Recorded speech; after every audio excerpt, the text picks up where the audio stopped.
starting the clock at the same time. Okay. All right. All right, we have to hit it with the theme song. Boom, boom, boom, boom. I like how we have completely different interpretations. How does that shoulder work? Oh, Hello. Welcome back to another episode of The Best of Both Girls. I know it's been a while since our last episode, but if you're still rocking with us this long, this is regular. yes. In a very sad way, but no, like life happens. And I mean, we've been saying it for mad long now that we are human. So that's all we expect is humanity from everyone else. Absolutely. How have you been? About it. I've been okay. A little stressed as I'm planning my 30th birthday party. Because life is expensive. And my job doesn't care about that. And rent doesn't care about that. So yeah. But I'm trying to be excited about it. I purposely decided to have the party again because I wanted something to be excited about, you know? I'm glad you did. I was telling you, like, you have to do, for people that don't know me, I'm very big on birthdays, like very big. They're better than like national holidays to me. So for her to say she's not going to do anything for her 30th, I was tight. I'm not going to lie. I was like, yeah, I guess that's what you would think's going to happen. I was legit gonna just like turn off my phone, lock my door, and just sort of sit in my room, or maybe get a hotel room so nobody would know where to find me. Because you are not the only person who threatened to show up with a good time. So yes, I'll just kidnap you. So I was like, I'm gonna sneak away, so they won't know where to find me. I would call the police. I'm not gonna lie, I would call the police on you. I would put out an APB like, oh, she's been kidnapped. I have no idea where she is. I'd tell your mom. I'd make it a big thing. But yeah, we're good. We're all good now. How have you been? Good. Getting ready for, well, not getting ready because it's still a while away, but thinking about this move to DC I'll be making in the spring of next year. And yeah. Melissa's leaving me. Yay! Yeah. I mean, I'm leaving everyone. I'm not just leaving. I'm pretty sure I'm leaving part of myself. It's the amount of people that I'm leaving. But no, it's been cool. Like, I've been putting out a bunch of job applications, so fingers crossed and to prepare for me. Yeah. But other than that, looking at places in the DMV area, housing is very similar to New Jersey. Very similar. So it's not like we're going to be at a loss, but there's a lot more land. So like you get more bang for your buck outside of the DC area. But in like Maryland, Virginia, you get a lot for your money. And I think right now we're looking at, we've been looking, but it seems like houses are cheaper to rent than apartments. So you can get a 3-bedroom, 2-bath house to yourself for the same price as a 1-bedroom, 1-bath. Absolutely. Definitely. I remember I went down there for Thanksgiving last year to hang out with my brother. I went to his friend's apartment. Now, when you're looking at this as a metropolis, capital of the country, right? He had a 1-bedroom luxury apartment, high tower, and within walking distance. I mean, you could literally see the train station from his apartment. And I think I like looked up the rent because I was really obsessed with the apartment. And it was like, I think maybe 15 or 16. Yep. Maybe between 15 and 17, right? Yep. And it's like, thinking with a New Jersey brain, that's not terrible at all. No. New Brunswick's podunk ass has 1-bedroom apartments going for well over 2. Yes, 100%. New Brunswick has 1-bedroom, 1-bath, 900 square foot apartments going for $2,100. Yes. His apartment had when I tell you luxury kitchen, large living room, huge bedroom that could fit a king bed and space. I mean, like space. Disgusting. Very nice bathroom, and then a den. And you know how they do that thing where they give you a den that's big enough to be a bedroom, but they charge you less for it because they don't put it there. So he turned that into his office. So he had a separate, complete office. And he obviously, and then he decorated it really nice. So it was just like, I was like, wow. For like what? Like I said, between 15 and 17, I can't remember. I was like, damn. That's amazing. Yeah, no, I And was the talking fact that you about, can find a 3-bedroom house for that same price in like a similar location. yes, I couldn't believe what I was seeing. But yeah, like it's a blessing in a way to go from somewhere like New Jersey to somewhere like DC, the DMV area, than to come from a lower income area like the South or the West, like the Midwest. Yeah. And you're looking at these like, oh my God, I can't afford this. But it's very, what about I say? Well, let me tell you, since we were just talking about moving and stuff, oh, we got to get out of Jersey, find something cheaper. So, fun thing I like to do is look at apartments in other random cities, especially the Midwest. You know my plan, especially the Midwest. And I'm like, damn, if I could just live somewhere else, somewhere cheap for like a year, somewhere in the middle of nowhere, right? Mm-hmm.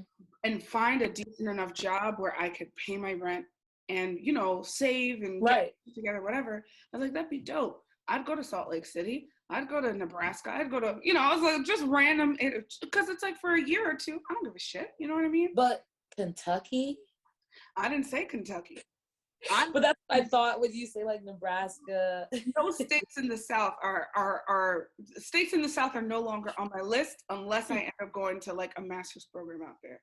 I forget Kentucky's technically the South. I forget. Mm-mm. Girl, the other day I was like, let me look at Boise, Idaho. What a random state. Still a Very. major city. Obviously, it's the capital. Let me look at Boise, Idaho. Can you believe? Can you believe the cheapest apartment I found? 1-bedroom apartment I found. Wait, let me guess. 1 bedroom, 1 bath. Mm-hmm. High rise. I looked at a whole bunch. Okay, the cheapest. In Boise, Idaho, it should literally be like $1,000 a month. 1,001. $1,450. Go on What? apartments.com, and I scrolled for a while. Maybe you'll see one that's around 14. I think I saw one that dipped into the 13s, and that's why I didn't mention it, because the majority of them on the cheaper end were still in the 1400s. Wow. Go to apartments.com or wherever you look at apartments and look Wow. at Boise, Idaho. You'd be shocked. Wow. Boise. That's disgusting. How do they expect people to? That's a whole other convo. The jobs better be paying for the rent to be so, you know what I mean? I guarantee you they're not. I actually just saw a TikTok or something about someone who lives outside of Atlanta and it's been talking. I mean, I know it's Atlanta, like the Mecca, whatever, but this is miles outside of the city, like miles way out. Atlanta's a trip for these people, and it's affected their rent to the fact that the lowest apartment out there is 1,900. Yeah. He was like, yo, when I was in high school, my older brother got an apartment for $700 a month. Yeah. 700 when he was in high school. Now it's 1,900. Atlanta is doing something really weird about that. Like, you know, they're like, oh, I live in Atlanta, but like you said, they're miles away from it. My cousin's wife's mother, so basically my cousin's mother, her family is like originally from the South, and they have a lot of land down there. So she retired, she moved back down there, and there have been like developers and random people who are like whatever, who have been approaching her about buying her property so that they can turn it into real estate. Wow. And one of the conversations she had, she was like, it's weird because I'm literally like 30 miles away from Atlanta. 30 miles. But it's still considered within that area. And it's if her family didn't own the land, who knows how much she'd have to pay to live down there. That's nuts. Yeah. It's so weird. And we knew it was going to happen because it got too popular. We knew it was going to happen. Yeah. You know, it's another thing to build on top of that, what I heard earlier this week. Zillow is doing this really fun thing where they use the data that they have and they're going out and buying up these homes in areas that they know their users are searching for homes. So they have this data that says, 35,000 people in Atlanta are looking at bedroom homes in Birmingham, Alabama. Oh, they say that their budget is $300,000. This house is selling for $350,000. I'm gonna buy it, upcharge it, buy all the houses in the area, right, for $300,000. Sell one house at $400,000, and now the whole area's average can go up to $400,000. Look at the comps. You can't expect to get it for 300. Exactly. For 400. Exactly. And then they're also allowing their users to take out home mortgages through Zillow. Zillow is now a lender as well. So you could literally take out a loan from the company to buy the house from them and make payments to them. You know what? If we're gonna do all that, I think I'm just gonna rent for the rest of my life. It's looking like it's the same thing. Absolutely not. I think what they're doing is should be very illegal. Very illegal. But they are the owners of their data. It's not their fault that they're the number one spot that people looking for homes go to. Like, and this is why we have market crashes so often. The first thing you're going to look at is the real estate market. And that's like, if people can't afford to buy homes, what the fuck are you going to do? The whole country can't be homeless. So What the fuck are you going to do? I don't know. It doesn't make any sense. It's crazy. There are also other corporations doing, like Bank of America bought up 4 or 5 blocks of houses. Like every house on 4 or 5 blocks, they bought them. So they own the homes that you will be going to Bank of America to ask for a loan for, to give back to Bank of America for the house. And then make payments on the loan. The idea of buying a house from a bank is not unheard of, but a bank strategically buying houses within a certain neighborhood, an organization strategically buying houses within a neighborhood and upcharging. Like, okay, for example, there's a show on HGTV called like Buying Back the Block or something like that. Yeah. And it's like 2 men, which, oh my God, there should be a woman designer on that show because they cannot design a house to save their lives. But they're basically buying, and they're white. So at first I was like, about it. But they're working with a Black real estate agent who's helping them to buy these houses in these neighborhoods that have sort of crumbled, like around Detroit. Like we're taking them, fixing them, updoing them, and then they're not selling them for like $200,000. People can't afford that in an area like that. So after completely renovating the homes, they're selling them back for like $70,000, $60,000. Okay. And their whole thing is about revamping the area. That's why at first I was a little whatever, but then hearing that the houses there are not going for a crazier price compared to the rest of the neighborhood, you know what I mean? Right. Sorry about that. They are trying to buy back the block, and they're selling it to Black people. That is the way to do it, and more people need to do that. But I can never expect that from a white-owned corporation with millions of dollars. No, all they want to do is make more millions. Do you see why I say we need to be buying up our own property, working with Black banks to buy? There's a sign on Route 9. When I come home, I see it every single day.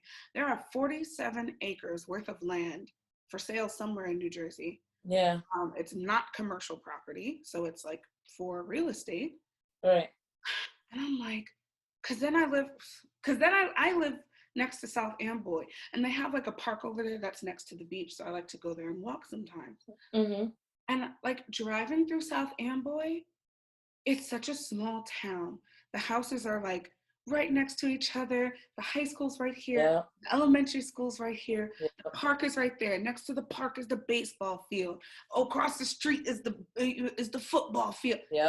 And it's just like the neighborhood is walkable. You have a long downtown strip with all the bars and the restaurants. It's close to the high school. You know what I mean? And I'm like, something like that would be amazing if we had a group of our people. Come together, buy up a huge plot of land like that, 47 acres.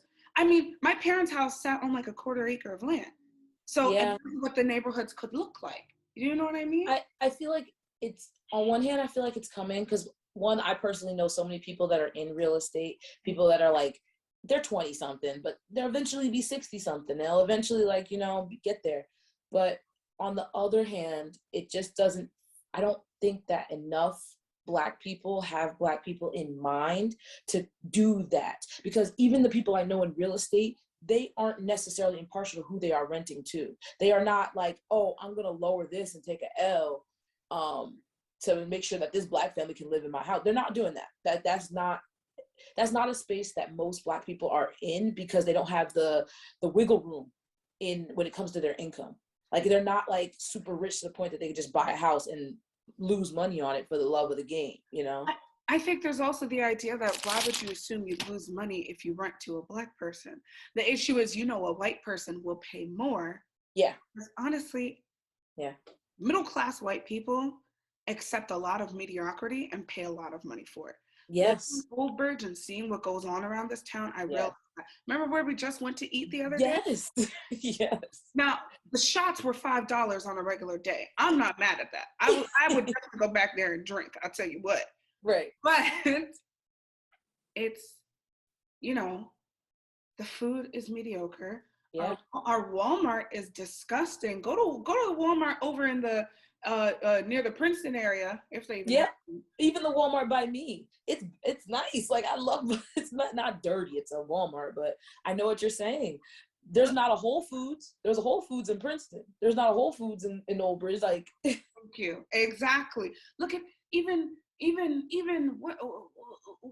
like the nail salons. I have to drive over to the hood to get my nails done again, because the salons around the area were providing such terrible quality work.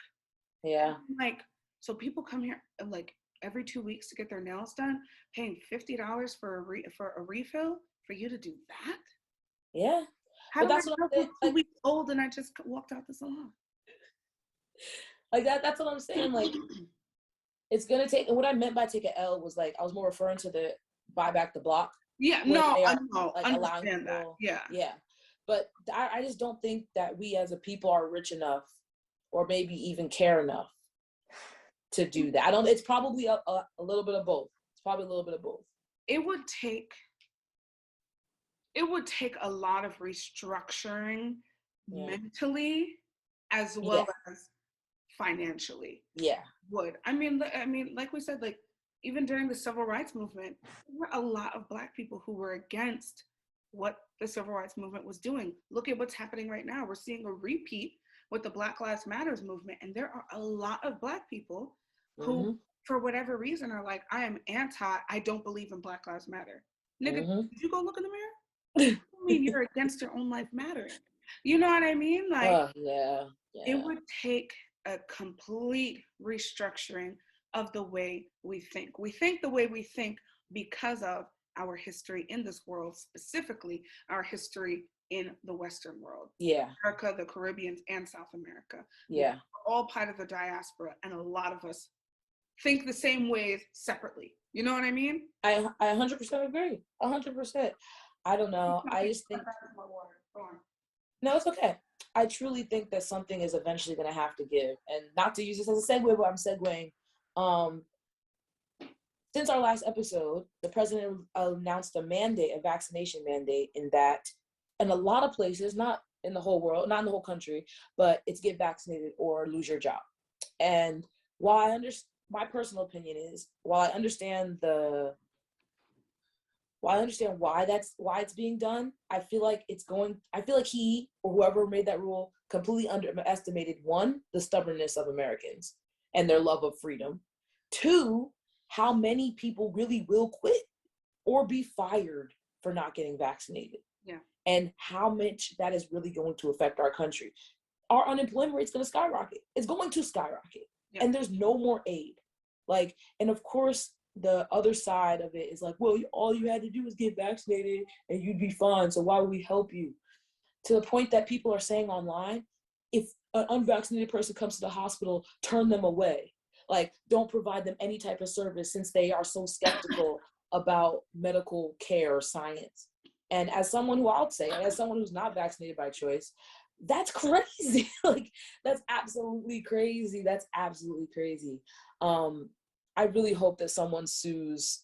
Like, I really hope someone loses their job and sues and wins and takes it all the way to the Supreme Court, to the fact that you, like, I understand and I'm ranting, but I understand it's a cause for global health and global good. I'm not going to sit here and be ignorant to that fact, but it has to get to the point where we are not judging each other based on our medical choices. Mm-hmm. And I don't think it's a government's job to punish those who don't agree with what the rest of the public agrees with. Like, to me, it's such a slippery slope. It's like, but yeah, that's just how I feel about it. Like, I've been really upset with this. Not to the point of quitting, because my job's allowing me to just get tested every week, which is another hassle. But at least it's free, and at least I don't have to still do something I don't want to do. Yeah. So I agree with, I like the idea that New Jersey is very much get vaccinated or get tested. Right. And I think that makes a lot more sense than get vaccinated or lose your job. Correct. Right?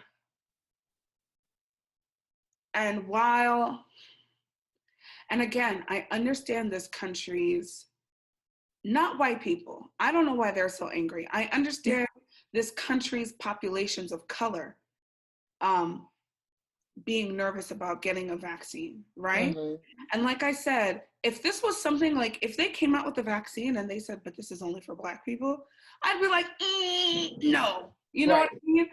It's the fact that it's the entire world, right? And that's what makes me go, like, we know when the country's doing something sneaky when they're targeting one group of people, right? Yeah. Like when Hitler came out and said, hey, if you're Jewish, can you wear this patch? Yeah. Why? Like, what's going on? Do you know what I mean? Yeah. So, and like I said, I'm really appreciative of New Jersey allowing the option, because there are a lot of people who are very wary about it, and they are allowed to be. Our government lies about a lot of stuff. And while I personally believe that the vaccine will help keep more people safe, I can't force other people to believe that same thing. Right. And the idea that they're saying, hey, no matter what, still keep your distance. Still wear your mask. Limit your interactions with other people. Be virtual as much as you can. And what's frustrating is,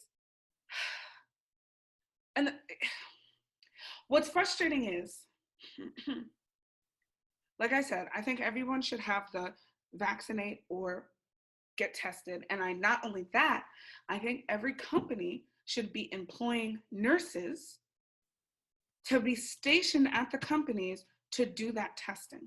Do you know what I mean? Mm-hmm. And if that's your only job, where you say, especially like my company, right? We go as far as Jersey City and as low as Pennington, right? Mm-hmm. I'm like, if you just hired 3 nurses, right, who have several other jobs to do besides just do the testing, but you 2 days a week, you station yourself at one group home one day, one group home another day. Everybody who's not vaccinated has to come to that location either one of these days and then get tested. I would do that 100%. If they had a nurse in my job, instead of having me to fight everybody for a test at Walgreens or CVS and make a time slot to go, if they had someone like, hey, you got to be here, you got to get tested every week. When I'm here, you need to make time for me to swab your nose. I bet. I'm right there. I have no, because I like you were saying, not to cut you off from what you were saying. There are a lot of vulnerable people, right? There are a lot of people, especially if you work with kids, if you work with elderly, if you work with people who are cancer survivors, who cannot afford exposure to this virus, right? I 100% understand and see that. And that's why, like you said, I'm for something, right? Like some type of mandate, whether it's testing or vaccination. Honestly, I think everybody should be getting tested, since vaccinated people can also carry the COVID. And obviously it's different, but I think knowing everyone's status would be better than knowing only some people's statuses. Yeah. But like you were saying, like, it's just, for me, it's just going too far.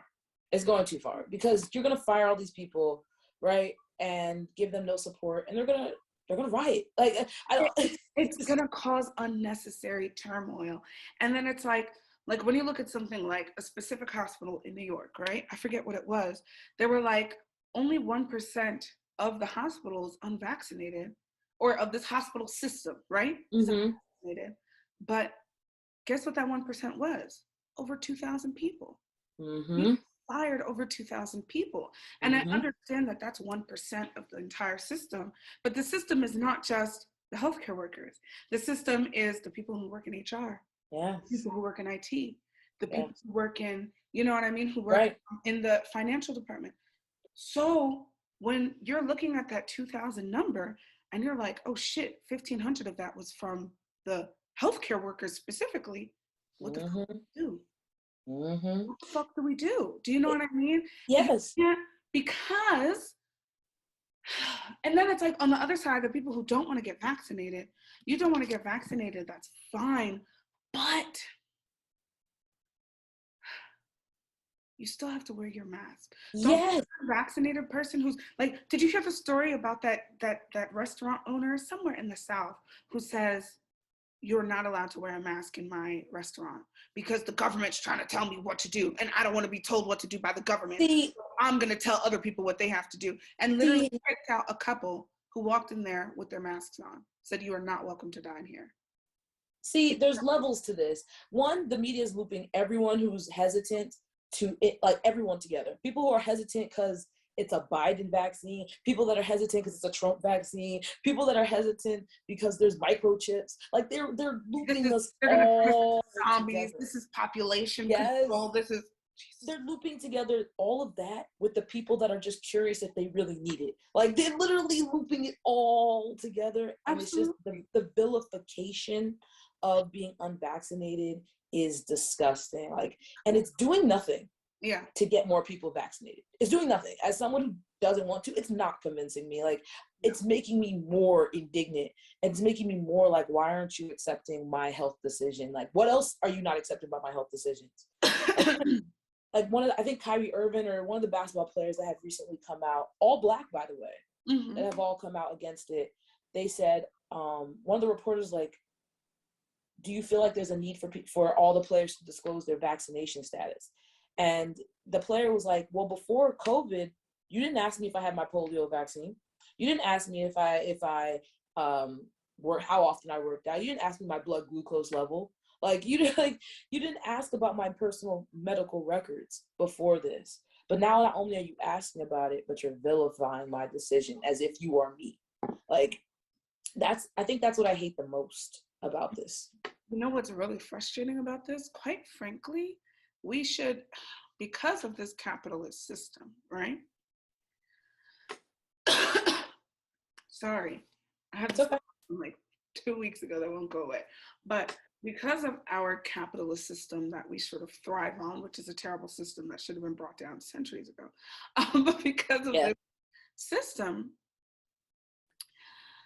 we're all trying to, they want us to get vaccinated because they want us back in the office. Yeah, that's the only, not even for health. Back to work. They want Broadway to open again. They want the movie theaters to open again. They want this to open again. They want their hospitals to not be, they're not their hospitals to crumble, even though you can just fix the infrastructure, because not every country's hospital crumbles like ours did. So it's like, what's frustrating is if you really want this virus to be curbed, you should have left us in that shutdown and dealt with it. Instead of sitting here trying to put thousands of dollars a week in millions of Americans' pockets, you should have made it so that they don't have to pay rent or mortgage.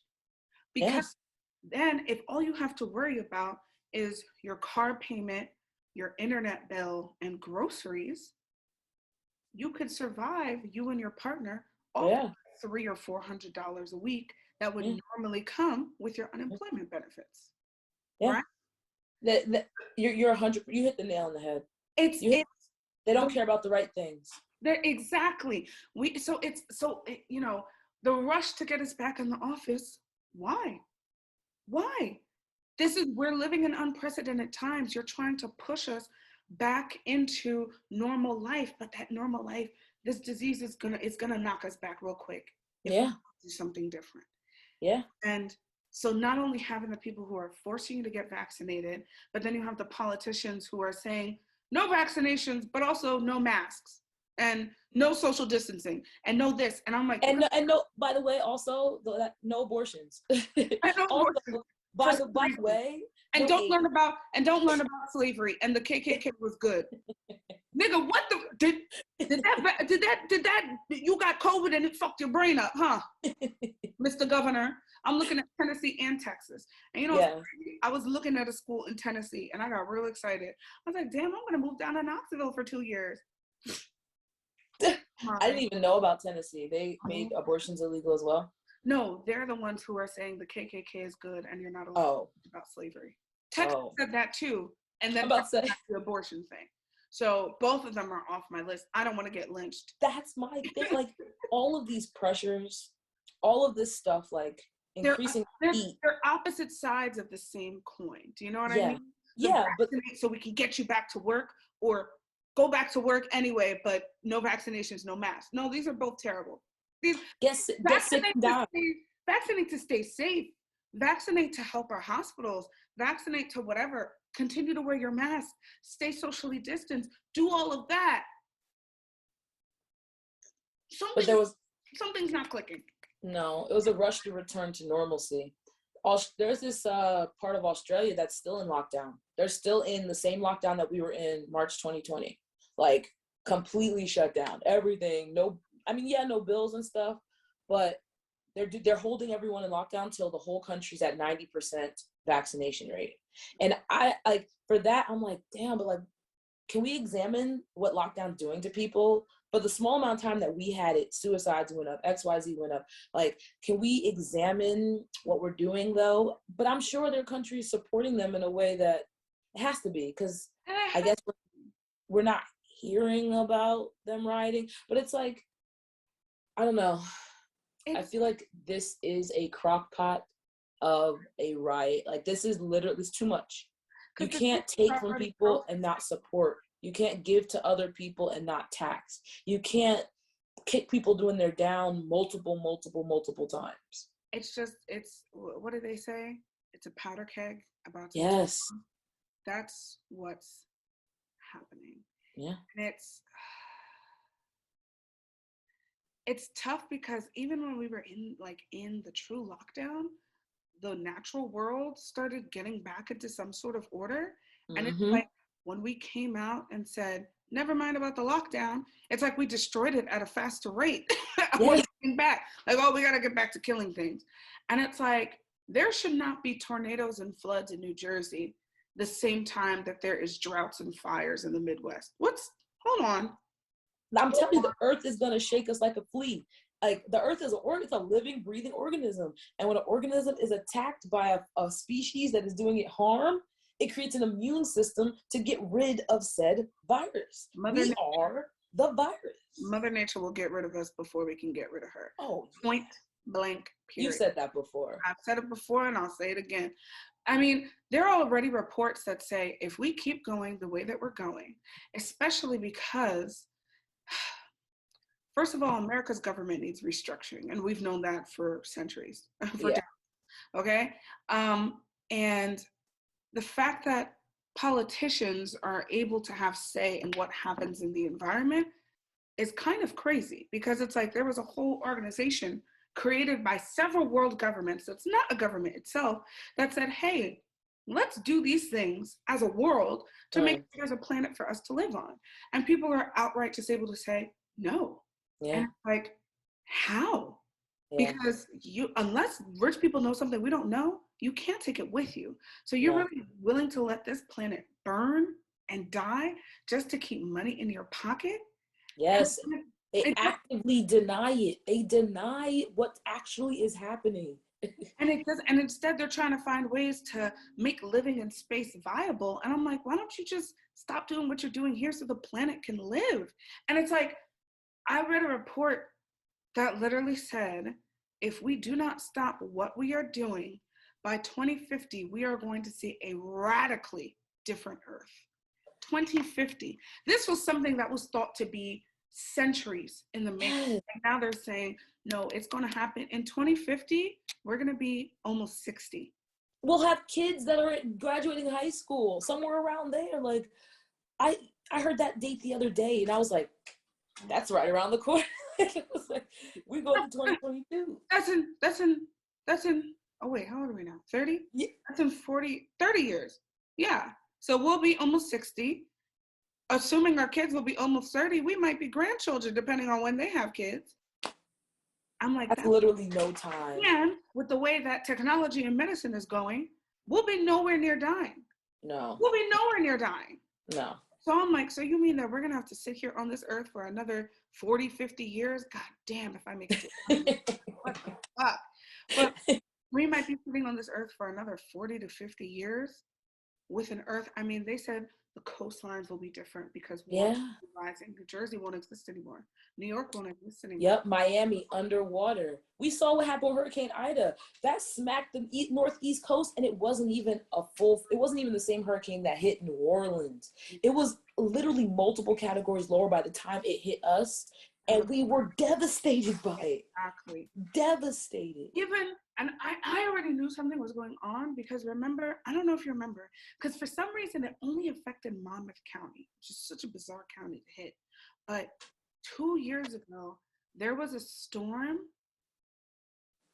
The effects, because I work in Monmouth County, we had to put our clients in a hotel for 2 weeks because, mind you, only two of them could go to the hotel. The two of them had to be transferred to different group homes because Wow. hotels were booked up by other people. This Wow. storm lasted for an hour, maybe less. Wow. The devastation, the trees. I mean, just driving to work, how many trees were busted through poles and homes, how many streets were shut down. And the governor came down and he was like, we're seeing the effects of Sandy in a storm that was condensed. This one, it was an hour-long storm. I Wow. remember being there like, oh, it sounds crazy outside. And to all of a sudden the lights shut off.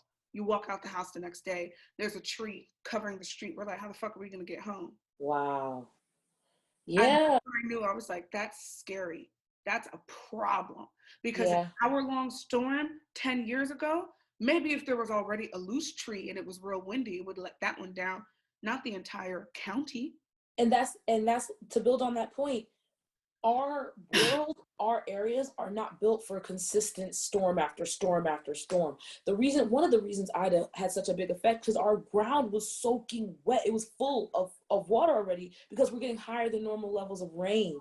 So our grounds we're not supposed to be getting hurricane after hurricane after hurricane over and over, high heat, snow. Like, that's not what this earth is, at least the earth that's good for, has, like, what's the word I'm looking for? Hospitable, habitable, habitatable, haberdashery, livable. Somebody make a list of every word you just fucking said. What? Wait. The world is, what I'm saying is, for a place that's comfortable for us, it's not built to be ravaged over and over and over and over. No, not at all. Not at all. You're absolutely right. Oh, man. So that's our crazy world that we live in. I don't know. It's like, we don't have all the answers, but we know what's happening right now is not right. Yeah. Now, like I'm saying, and to add to all of this pressure, Instagram was down apparently for like 9 hours. Instagram, Facebook, WhatsApp. I had no idea. So when I'm at work, I'm not on my phone, I'm playing with kids all day. I go on my phone at 7 o'clock. I'm on Instagram. My boyfriend was like, "You're on Instagram?" I was like, "Yeah." He's like, "It's working?" I was like, "Yeah." You know what's like an unforeseen, I guess, issue with that? By allowing Facebook to own most of the most popular social media sites in the world, WhatsApp, my whole family uses WhatsApp. A lot of immigrants and other countries use WhatsApp. I know a lot of Americans don't. Yeah. But that's how my family communicates. It's a way to freely communicate with people in other countries. Right. That being down for most of the day is a problem. Yeah. You know what I mean? Yeah. Instagram it's almost an issue of national security. If you think about it, if it's like lights, the electricity can't be down for too long without someone saying something, or water can't stop running. Exactly. So so I don't know. Somebody made a point about that. They're like, it's time for the government to do what the fuck we pay our taxes for it to do and step in front of people trying to monopolize these certain things. Like, you know what I Yeah, mean? Like, you're not going to let one hospital be the only hospital available in the whole country or two right, hospitals. That'd be insane. right. So, And no one's fighting for fucking, I mean, there are people, but no, I'm not, and my friends are not fighting for Instagram to be run by the government, to maintained by the government, and make sure Instagram could never go down again. Because I'm sure a lot of people, your reaction to it being shut down should say a lot about your relationship with the app. Like if it went down and you're like myself, like I didn't even notice, cool. If you went down and you were shaking and didn't know what to do or how you're gonna make money or whatever, you need to examine that. that's a big one. Like, I'm like, damn, for the influencers who have to post constantly, like, even if they're not on main, they have to run their entire life through a Mm-hmm. story on Instagram, and you went one day without getting a story. I'm like, I wonder how many people unfollowed you just thinking that you went ghost for a day. That's And, nuts. That's and toxic. it's crazy. I mean, somebody said every time she posts, there's like this girl who's like a little TikTok famous, and because of that, she has some clout on Instagram too. I bet. Every time she posts a picture with her boyfriend, like a sweet picture, not a funny video, she loses Mm-hmm. 50 followers. People are fickle. People Yeah, I think are we funky. should shut it down for a week. I I wouldn't care. I just watch TV the whole week. Yeah, See what other people would do. yeah, that's me. I want to see because other people will really lose their shit, like literally not able Twitter to lit function. up. Twitter lit up. People dusted off their Twitter fingers and were like, hey, what the fuck do I do? I can't look at a video on Instagram. I saw a post that said Twitter's giving like what was it? Twitter's giving serious side hoe energy. Oh, now you want to come back to me, huh? Nigga. Oh my God. Yeah, it's I want to ask all our listeners and viewers to just examine how you felt during that moment. Just I'm not saying you were wrong or right in your emotions. You're never wrong for how you feel, but just sit on it. Just sit on how you felt. It's a lot. Because it's like, it's again, for like the fact that Facebook and WhatsApp were shut down as well. And like I said, like, and that's what a lot of these think pieces were about. It's like a lot of people use those for communication. So Mm-hmm. not being able to communicate with people now, if you're just texting people, la da da, whatever. But for people Mm-hmm. who use that for work, for people who use that to communicate family members, for Mm-hmm. people who use that for whatever, to have that communication shut down for half a day, that's detrimental. Yeah. And if you're going to sit here and monopolize the social media industry, you need to be better. Like Yes. you're a multi-billionaire, get it together. For Instagram, and not saying people don't use Instagram to communicate, I feel like most people use Instagram to creep. It's like, Yeah. or influence.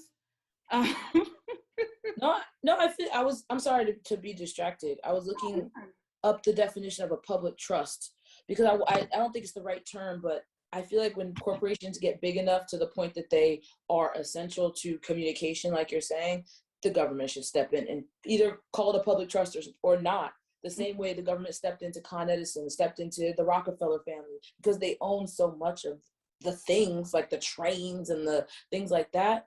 You're 100% right. there needs to be a little bit of control. It can't be totally private, you know? Mm-hmm. It Yeah. just can't.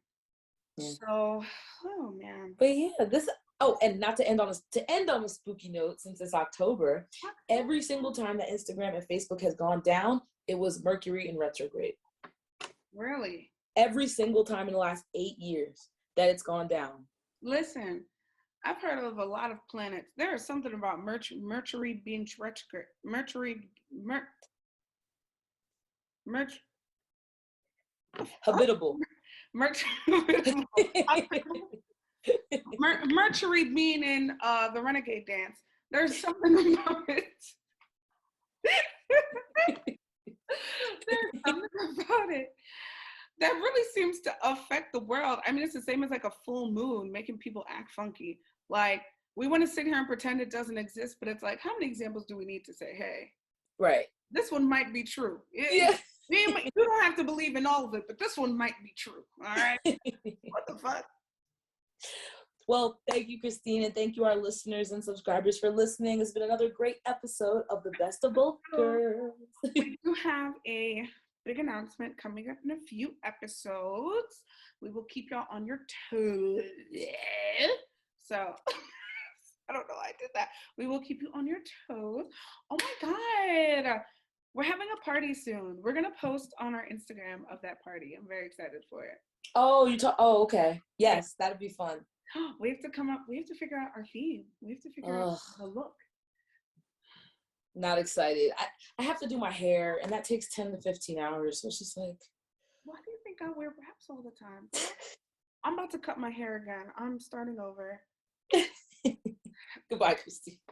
So you can find me on Instagram. My Instagram is @MellyHort. Mm-hmm.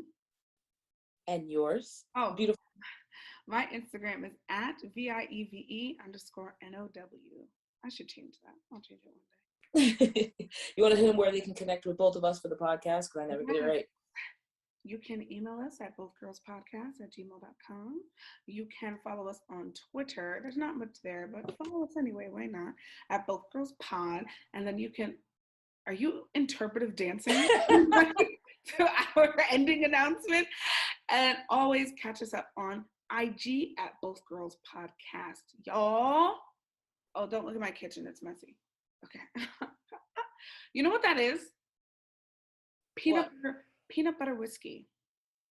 Disgusting. To which I thought it was just the name of the company until I opened it and smelled it. And I was like, oh shit. I mean, it's peanut butter whiskey. What was it? Grover Washington? What was his name with the peanut butter? What was his name? Grover Cleveland? Something Washington. We gotta end this episode now. We're gonna end this episode now. Huey P. Newton.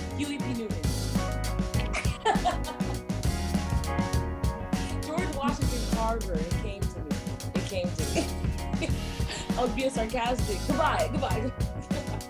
I'm editing this episode. We can cut that. Leave it in. All right, bye y'all. See you next time. Bye.